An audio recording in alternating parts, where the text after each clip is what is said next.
Genius coaching centre থেকে সকল শিক্ষার্থীকে স্বাগতম। আজকে অষ্টম শ্রেণীর গণিত বইয়ের অনুসরণী 1-এর 4 কলমের ম্যাজিক নিয়ে উপস্থিত হয়েছি।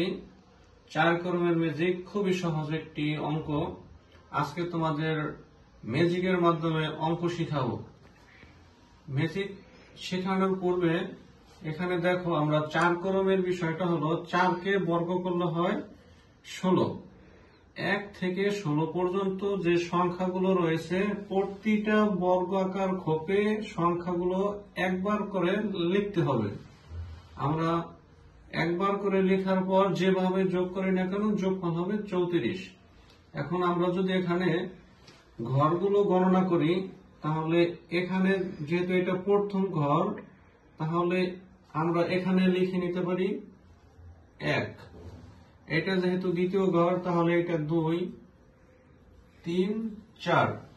তাহলে 1, 2, 3, 4 আমরা লিখে নিছি 1, 2, 3, 4। এটা হলো 5 নম্বর ঘর, তাহলে এখানে আমরা লিখে নিই 5, 6, 7, 8। তাহলে এটা হলো 5, 6, 7, 8।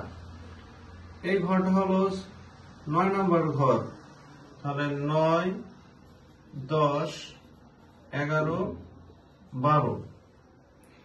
এটা হলো 13 নম্বর ঘর, তাহলে এখানে আমরা যদি 13 থেকে লিখি 13, 14, 15, 16। এখন এখানে আমাদের ম্যাজিকের জন্য যে বিষয়টা মনে রাখতে হবে, 1 যাবে 16 ঘরের কাছে, 16 আসবে 1-এর কাছে। তাহলে এটা হলো 1 নম্বর ঘর, এই 1 যাবে 16-র কাছে, 16 আসবে 1-এর কাছে। তাহলে এখানে হবে 16, এখানে হবে 1। ঠিক তেমনি ভাবে 13 যাবে 4-এর কাছে, 4 আসবে 13-র কাছে।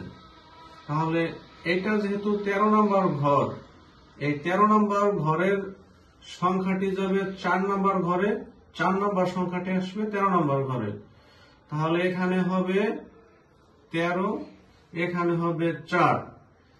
পরবর্তী যে বিষয়টা, সেটা হলো এই 6 আসবে 11-র কাছে, 11 আসবে 6-এর কাছে। তাহলে আমরা যখন ঘর গণনা করছি, এটা হলো 6 নম্বর ঘর।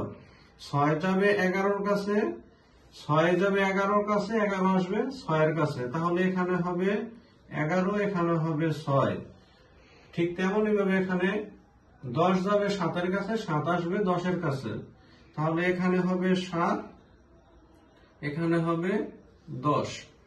বাকি সংখ্যাগুলো যেখানে যেমন আছে সেখানেই আমরা রেখে দেব। তাহলে এখানে হবে 2, এখানে হবে 3, এখানে 8, এখানে 12, এখানে 14, এখানে 15, এখানে হবে 5, এখানে হবে 9। এখন আমরা যদি এভাবে যোগ করি, যোগফল হবে 34। এভাবে যোগ করলে 34, এভাবে যোগ করলে 34, এভাবে যোগ করলে 34, এভাবে যোগ করলে 34। মানে এই সংখ্যাগুলো আমরা যেভাবে যোগ করি না কেন যোগফল হবে 34। প্রিয় শিক্ষার্থী, ম্যাজিক সংখ্যাটি কেমন লাগলো কমেন্টে জানাবো।